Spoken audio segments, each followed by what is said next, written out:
Good morning, mayang buntag. Good morning. Amen. Praise God nga makapadayon tagtuon sa tong Sunday School about sa okay na presentation, no? Ready na? About sa langit, okay? So ato ning padayonon, and I hope nga this morning we will gonna finish this lesson para next Sunday lahi na sad nga topic ato ang tun-an, okay? So manindog mo pagbalik palihog, let's all stand up. Dita maglangan, dunay usa ka nga aning batan-on ba? Dunay usa ka batan-on unya nagpa-check up siya sa doktor. Unya ni ana siya sa doktor nga, "Dok, ngano ka ni unsa kay problema nako kay every night matag gabi inigtug nako magdamgo ko nga ako daw ang point guard sa Golden State Warriors." Ni ana ang doktor nga, sige sir, why problema? Presitahan di kag tambal aron di nakakadamgo. Karon yana ding batan-on nga, "Dok, pwede nga di lang sa nako imno ng iresita ni mga tambal kay unyang gabi championship na mo." Okay. Wa ka jing uban. Let's open your Bible, please. Open your Bible in the book of Revelation. Revelation chapter 21. Dita, Revelation chapter 21. Then let's read 3 verses this morning. Revelation 21. Yeah. Before ta magbasa sa Bible, doon ay mga bata. So if you have mga bata nga toddlers, especially mga 4 years old below or 5 years old below, kana bitong makakos og saba sa panimbahon. So doon na tayo Sunday school room. Pwede kayo nga ihatod ninyo yung bata kadyo dito para kamo nga parents paminaw mo klaro sa pulong sa Ginoo, okay? So, we have a Sunday school room, likod aning audio room na to, naalang diri sa kilid sa church building. So, you're free to go. Ihatod sa ninyo inyong mga kabatanunan, okay? So, Revelation chapter 21, then let's read verses 3 down to verse number 5. Revelation 21, let's read verse 3 down to verse number 5. Okay. Atong dunganon pagbasa, palihog, let's all read verse 3. Ready now, go. "And I heard a great voice out of heaven saying, Behold, the tabernacle of God is with men, and He will dwell with them, and they shall be His people. And God Himself shall be with them, and be their God. And God shall wipe away all tears from their eyes, and there shall be no more death, neither sorrow, nor crying, neither shall there be any more pain, for the former things are passed away." Last verse. "And he that sat upon the throne said, Behold, I make all things new. And he said unto me, Write, for these words are true and faithful." Pray ta. Father God in heaven, Lord, thank you kaayo sa kabuntagon. Once again, we praise you and thank you for your goodness and faithfulness in our lives. Thank you, Lord, for the whole week nga pag-uban nimo. Salamat kaayo sa pag-bless nimo, pag-provide sa among matag adlaw nga panginahanglan. Salamat sa protection, kapiskay sa panglawas. Bisan pa Ginoo, nag-ampo ko, please help me to preach thy word. Nag-ampo ko, Lord, Holy Spirit, please enlighten me, guide me. I pray, Lord, sa mga Kristohanon nga maminaw, tagaay sila pagsabot, tagaay sila understanding thy word. Nagpray ko, Lord, nga ikaw magpasabot ka na mo, Lord, Holy Spirit. Wala mi mahimo, Lord, kung wala ka, Lord Jesus Christ. May your name be glorified, be magnified in our midst this morning. All these things I ask and I pray in Jesus' mighty name. Amen. Thank you for standing. Makapanglingkod mo palihog. Okay, padayon tag tuon about sa langit. Now, diri ko sa point number 3. Ambak ko sa point number 3. Unsay makita nimo sa langit. Ato laning i-review, okay? Unsay makita nato sa langit. So, number 1, una diha, okay, the throne of God. Okay, at the center of heaven is God's throne. Okay, a symbol of His power, simbolo ning trono sa Ginoo, of His authority and God's majesty. Okay, so when you go to heaven someday, kung papaulion naka si Ginoo, papaulion ako si Ginoo, so dito sa langit makakita kag trono. Alright? Nga diin dito naglingkod ang Dios, and Jesus Christ sat at the right hand of God the Father. Okay? So, next, number two. Ikaduha, unsay makita nimo sa langit, Jesus, unya ang mga anghel and the saints. Okay? So, someday, kung kuwaon na si Ginoo atong hinulaman nga kinabuhi mga higala, mga igsoon, makita nimo face to face si Jesus Christ dito sa langit. Amen? Pagkanindot nga pamalandungon nga ang langit mao ni lugar nga diin magmalipayon ka og ako sa walay katapusan. No? Ang uban ninyo murag lantaw nako, murag di ka excited mo atog langit. Excited ba ka? Amen? I hope nga naninguha ka nga, Lord, someday.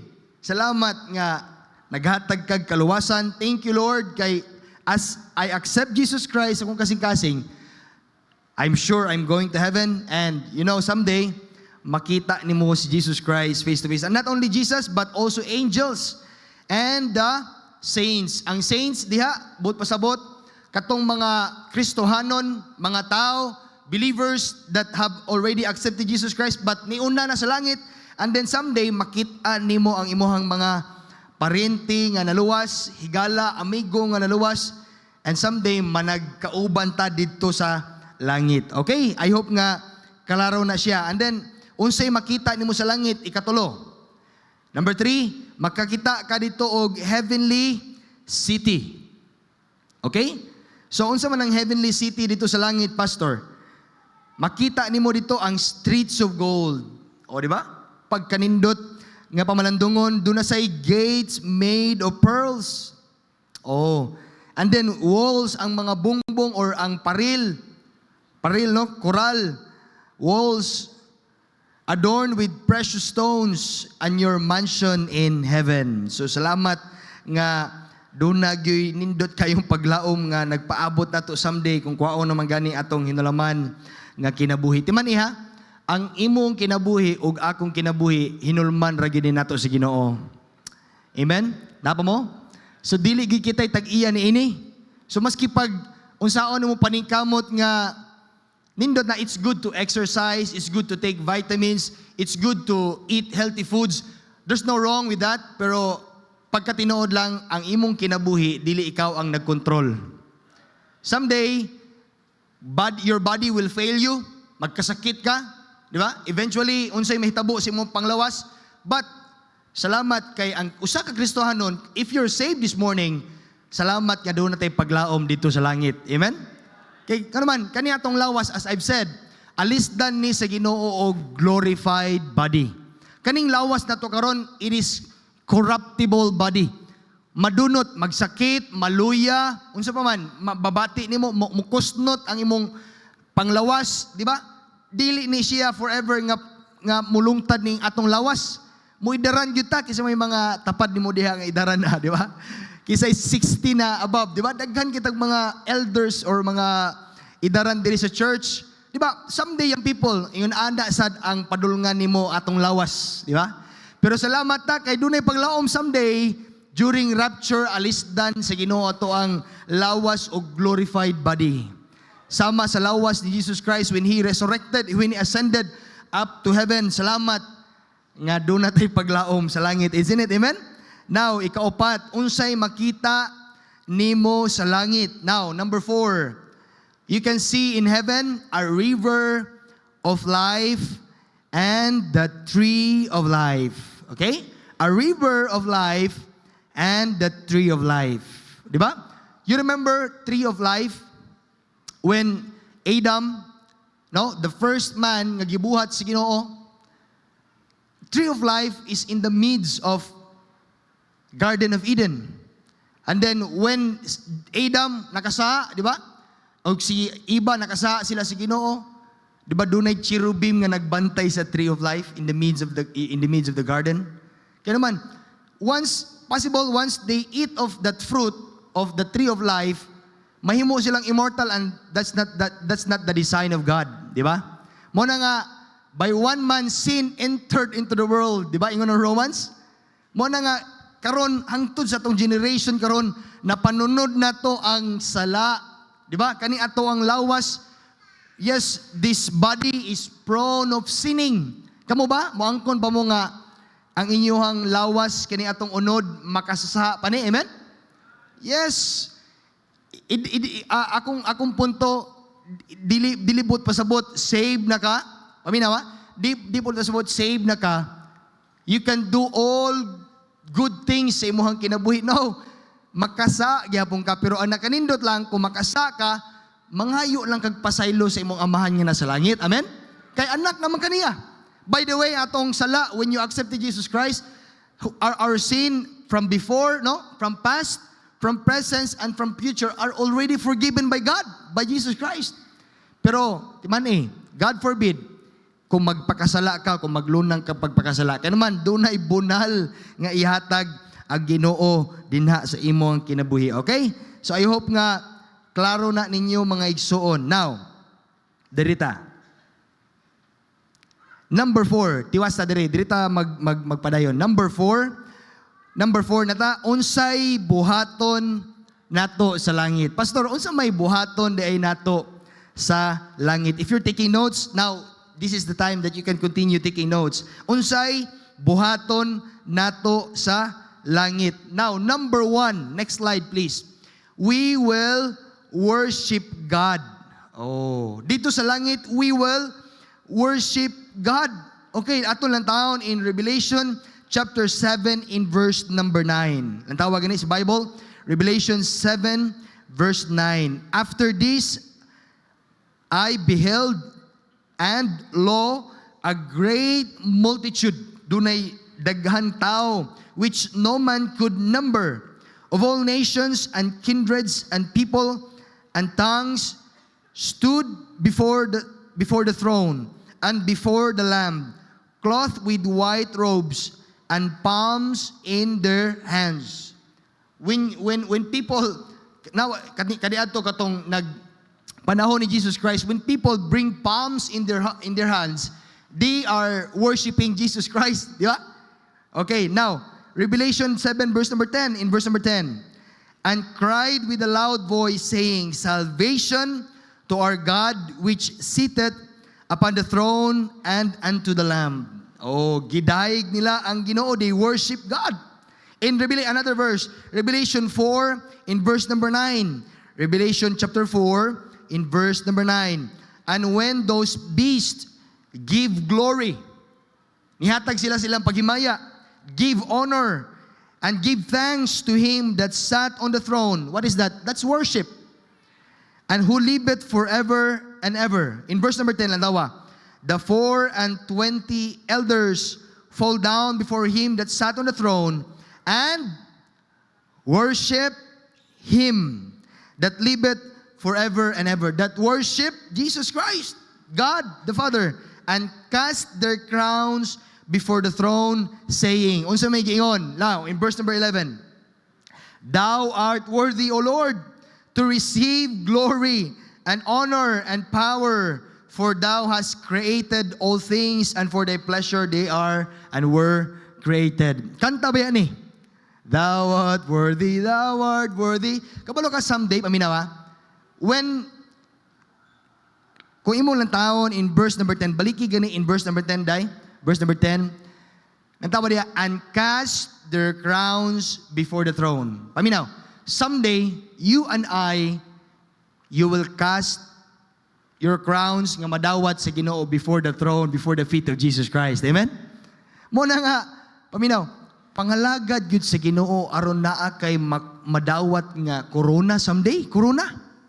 No? Makadawat kag reward someday in heaven. You will receive crowns. And then, eventually, you will cast it upon Jesus' feet. And verse number 11, nantawa, verse number 11, moingon unya ka dito sa langit someday. Paminaw.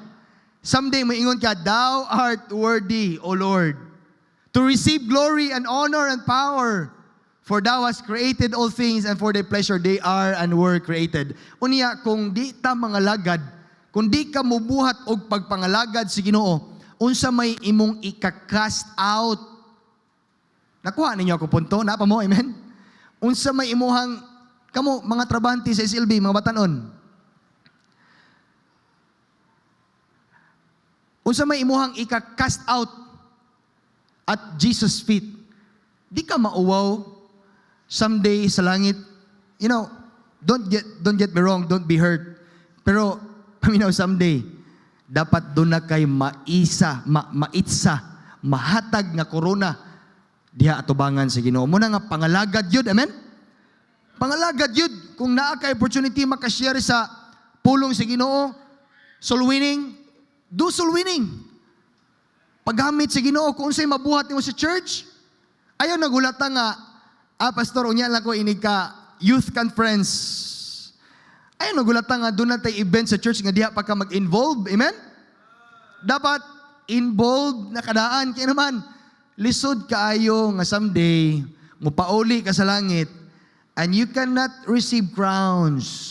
You cannot receive rewards. Kaya naman, simba lang. Simba lang ko sa Baptist, pastor. And then, okay naman tali, simba. Oh, that's good. Ayaw mo kundag simba, amen? Kay nindot na, nga musimba mo, minaw mo sa pulong sa Ginoo. But, lahi ra gyud ang Kristohanon nga, na kay buhaton ba nga, malipay ang Ginoo sa imong kinabuhi. Do something, paminaw. Challenge this morning, do something for your God. Para dili kay aron dayigon ka sa tao, no? Do something para malipay ang mong Ginoo sa langit. Kay luwas naman kahaka, amen? Napa mo, amen? Pangalagad sa Ginoo. Because someday, we will worship God in heaven. Now, unsa may buhaton nato sa langit? Number 2. Number 2, we will reign. Next slide. We will reign and serve. You know, someday in heaven, we will reign with God and we will serve God. Lantawa gani ha? In Revelation 22 in verse number 3. Lantawa. Open your Bible. Revelation 22 in verse number 3. And there shall be no more curse, but the throne of God and of the Lamb shall be in it, and His servants, paminaw, shall serve Him. Kitang tanan, we are servants of God, by the way. Anyway, amen? There is a church, walay labaw na to. Yes, we respect, we give reverence ato ang pastor because he's our pastor, but in the sight of God, paminaw, in the sight of God, we are all servants. Kitang tanan servants, and someday servants shall serve Him in heaven. Amen? Natawa in verse number 4. And they shall see His face, and His name shall be in their foreheads. Now in verse number 5. And there shall be no more night there. Pagkanindot sa langit, yan naman sa langit, wala na'y kangit-ngit dito, wala na'y kagabion. Amen? Nakuha ninyo? Verse number 5, 22 verse number 5. Revelation 22 verse number 5. Yeah. And there shall be no more night there, and they need no candle, neither light of the sun, for the Lord God giveth them light, and they shall reign. Paminaw. And they and we will reign forever and ever. We will reign and serve in heaven someday. Amen? Napa mo, amen? Muna nga, pangalagad. Kaya naman, someday, nadaan ba? Kaya naman, someday, we will reign and serve with God forever. Okay, now, number 4. And number 3. Unsa may buhato nato sa langit, number 3. Sorry. Number 3. We will fellowship with God and the saints. You know, heaven is a place of reunion. Heaven is a place of fellowship with believers from all ages. Ato lang taon ha, lang tawag ni in Matthew 8 verse number 11.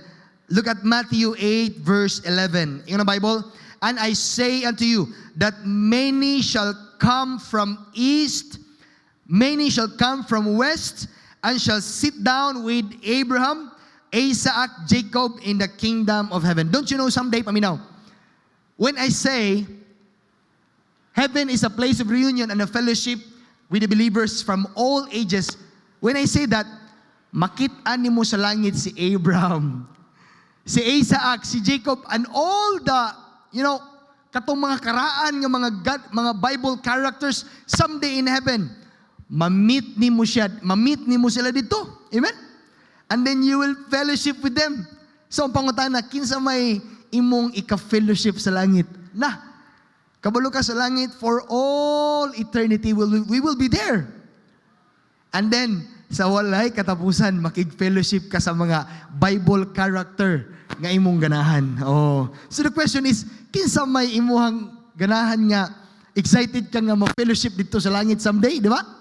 Oh. So paminaw, someday, you will see our, loved ones, katong mga nagiuna na dito, nga mipauli na sa langit, and you and katong mga saints nga naa dito sa langit, you will gonna have a fellowship, a sweet fellowship with them. Now, Revelation 21 in verse number 3. Natawa. Revelation 21 in verse number 3. In the Bible, and I heard a great voice out of heaven saying, Behold, the tabernacle of God is with men, and He will dwell with them, and they shall be His people, and God Himself shall be with them and be their God. Someday in heaven, forever makig-uban ta sa atong amahan nga mao ang Ginoo. Amen?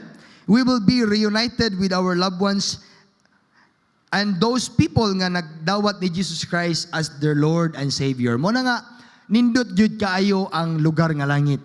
Dili mingaw dito. Amen? Dili boring ang langit. Amen? Kay ang uban na ako'y nakita nga video sa internet, ingon ang bayot man to. Ingon siya nga, I would rather go to hell. Kay nindot ang hell, bibo ang hell. Bibo ba lugar ang hell? Dili bibo ang impyerno. Oy, amen? Mag-antos, bibo na. Sakiton ang kalag nimo sa walay katapusan sa impyerno. Nindot na, lingaw na. Unya, wala ra bay bumbero dito nga mapawong ang kalayo. Wala, oy. Munang if you are a fireman this morning, kung bumbiro ka this morning, dapat maluwas ka kaya naman, ang kalayo ba sa langit? Di rabagyod mapawong. Unya ang imong day and night sa walay katapusan, magkagot ang imong ngipon. There shall be weeping and gnashing of teeth. Laliman ka na. Unya karon ikaw yung people. Siguro hagyod kung luwas bagyod ka. Amen? Ano man, di kabalo sa kinabuhi, dili ra bagyud sana, di ta kapanganti ba? Pastor, batanon pa man ko, di pati ko mamatay, oy. Mauna pa talay si kisa may tiguang diri idaran diri nga. Isgutan nimo, mauna pa talay si Kuya Alexander, oy. Oy, dili ta kapanganti, oy, di ba? Maski pag batanon ka, death will come. Maabot yun ang kamatayon. O niya, dapat andam ka kung asa bagid padung imong kalag. Amen? O dapat andam ka, dapat kabaw ka. Kung sa magyod, asa magyod padulong akong kalag. Now, number 4. Unsa may buhaton na to sa langit. Number 4, we will experience joy. Wow. Amen? We will experience rest and fulfillment. Kaya naman sa langit, no more death. Wala na'y kamatayon dito. No more sorrow. Amen? Nalipay mo, amen? No more pain. Basin, naakay balatian, doon na kay sakit. And someday sa langit, no more crying. No more crying. Di na ka maghilak dito. No? Pero, ingon ang Bible, God shall wipe away all tears from their eyes because possible that moment, you will see loved ones. You will see cousins. You will see friends. You will see your parents. You will see your mom and dad. You will see your church mate. And God shall wipe away tears from your eyes. Kaya man, makita mo sila, luoy kayo. Gitambog sa linaw nga nagdilaab sa kalayo kasupri, impirno. Pero sa langit, when you go there, even kung maadto na gani ka sa langit, no more pain. Amen? Amen? Wala na'y kagool. Oo. Muna nga, kamong mga utangan, excited na mo matog langit. Kay wala maningil. Di ba? No. Bayad mo sa inyong utang, ha? O kung naa mo yung mga napag-utangan, that's the time nga magbayad na lang. Tawag gani, in Revelation 21 verse number 4. Basa tag Bible. Revelation 21 verse number 4. In the Bible, and God shall wipe away all tears from their eyes. Amen? And there shall be no more pain, death, sorrow, crying, neither shall be any more pain, for the former things are passed away. Another verse, Revelation 14, in verse number 13. Revelation 14, in verse number 13. In the Bible, and I heard a voice from heaven saying unto me, Write, blessed are the dead, which die in the Lord from henceforth. Yea, saith the Spirit, that they may rest from their labors, and their works do follow them. You know, someday in heaven, forever we will be at peace. Forever you will rest in the presence of God. No? Pagkanindot, no?